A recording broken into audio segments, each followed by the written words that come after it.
Session 36 Origins and Related Words. 1. The great and the small. You are familiar with Latin animus, mind. Animus and a related root, anima, life principle, soul, spirit. In a sense, these meanings are all very similar, are the source of such words as animal, animate and inanimate, animated, and animation. Knowing the meaning of the roots, you have a better understanding of any word built on them. Magnanimous contains, in addition to animus, mind, the root magnus, large, great, which you recall from magniloquent. Magnanimous people have such great, noble minds or souls that they are beyond seeking petty revenge.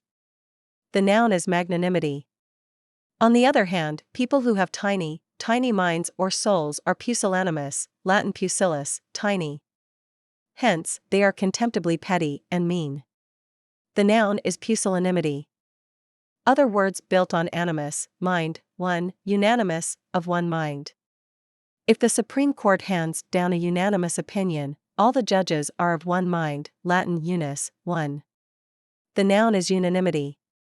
2. Equanimity, etymologically, equal, or balanced, mind. Hence, evenness or calmness of mind, composure. If you preserve your equanimity under trying circumstances, you keep your temper, you do not get confused, you remain calm, Latin equus, equal. 3. Animus, hostility, ill will, malevolence. Etymologically, animus is simply mind, but has degenerated, as words often do, to mean unfriendly mind. The word is most often used in a pattern like, I bear you no animus, even though you have tried to destroy me. Such a statement shows real magnanimity. 4. Animosity, ill will, hostility. An exact synonym of animus, and a more common word. It is used in patterns like, you feel a good deal of animosity, don't you? There is real animosity between Bill and Ernie. If you bear me no animosity, why do you treat me so badly? 2. Turning versatile comes from verto, versus, to turn. Versatile people can turn their hand to many things successfully. The noun is versatility. 3. Zeno and the front porch. Centuries ago, in ancient Greece, the philosopher Zeno lectured on a topic that still piques the human mind, to wit, how to live a happy life. Zeno would stand on a porch, the Greek word for which is stoa, and hold forth somewhat as follows: people should free themselves from intense emotion, be unmoved by both joy and sorrow, and submit without complaint to unavoidable necessity. Today, psychologists suggest pretty much the exact opposite. Let your emotions flow freely, express your love or animosity, don't bottle up your feelings. But in the 4th century BC, when Zeno was expounding his credo, his philosophy of control of the passions fell on receptive ears. His followers were called Stoics, after the stoa, or porch, from which the master lectured. If we call people stoical, we mean that they bear their pain or sorrow without complaint, they meet adversity with unflinching fortitude. This sounds very noble, you will admit. Actually, according to modern psychological belief, it is healthier not to be so stoical. Stoicism may be an admirable virtue, mainly because we do not then have to listen to the Stoics' troubles, but it can be overdone. 4. Fear and trembling. Intrepid is from Latin trepido, to tremble. Intrepid people exhibit courage and fearlessness, and not a single tremble, when confronted by dangers from which you and I would run like the cowards we are. You recognize the negative prefix in dash dot. The noun, intrepidity, or, of course, intrepidness. Trepido is the source also of trepidation, great fear, trembling, or alarm. 5. Quick flash. Scintilla, in Latin, is a quick, bright spark. In English the word scintilla may also mean a spark, but more commonly refers to a very small particle, which, in a sense, a spark is, as in, there was not a scintilla of evidence against him. In the verb scintillate, the idea of the spark remains, someone who scintillates sparkles with charm and wit, flashes brightly with humor. The noun is scintillation. 6. City and country. People who live in the big city go to theaters, attend the opera, visit museums and picture galleries, browse in bookstores, and shop at Robinson's, Bloomingdale's, Marshall Field, or other large department stores. These activities fill them with culture and sophistication. Also, they crowd into jammed subway trains or buses, squeeze into packed elevators, cross the street in competition with high-powered motor cars, patiently stand in line outside of movie houses, and then wait again in the lobby for seats to be vacated. Also, they have the privilege of spending 2 hours a day going to and coming from work.